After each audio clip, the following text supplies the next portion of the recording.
I was very lost on where I was going to go after high school. The United Anglers and the hatchery really made me hone in on certain decisions on like going to college, on what major I'm going to be in, because I really found a passion with working with wildlife and like being able to make a difference. There's a lot of bookwork that you talk about in school where you're just like, where am I ever going to be using this in the real world? But this whole program is real world stuff. So being able to apply your thoughts into something that's real, I think is a very important thing to me. It started as a club when we first began 40 years ago through the idea of what could be done in nearby Adobe Creek.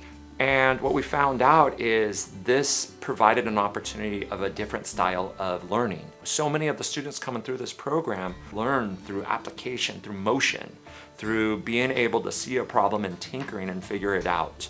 Our program now is not only seeing hundreds of students year after year, empowering them, but also making a dramatic impact on the overall recovery of steelhead trout found here in this watershed.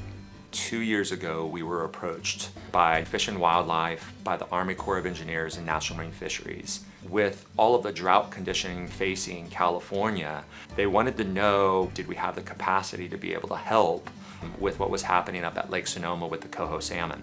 Coho salmon are critically endangered, meaning they are on the verge of extinction without some sort of action taken.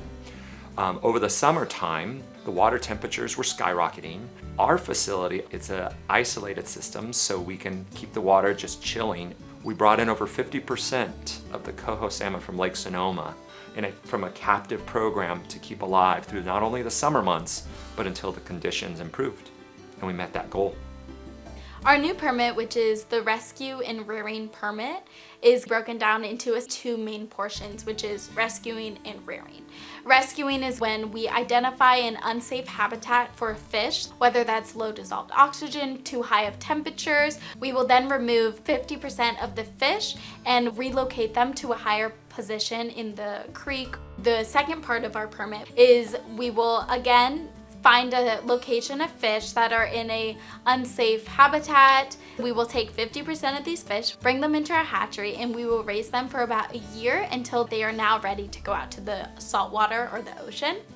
We were selected this year for a grant that will help with some of these expenses of our rescue rearing program. Now that our operations went from holding fish in the building for 6 months out of the year to year-round now. The students run all aspects of what you see here, from the basic maintenance of the facility, to outreach to the community, to fundraising, to doing any problem solving along the way. We've raised over $150,000 of my year in the program, and I've spent over 200 hours of community service here. It's much bigger than fish. How to run a business comes into play.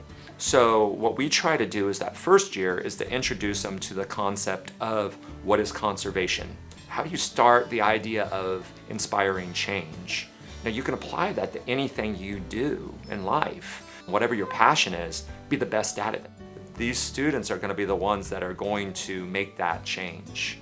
And when they're given an opportunity to, whether they go into fisheries or not, have an understanding of the impact that they not only have, but the actions they take and what it will do, I think that's where the change occurs. The program has given me the ability to say that I was the vice president of the United Anglers of the class of 23, which is an amazing opportunity to outreach to my fellow classmates and be a leader and a strong role model for them. But also the ability just to say that these fish I've protected are endangered and we've done everything in our power to protect them.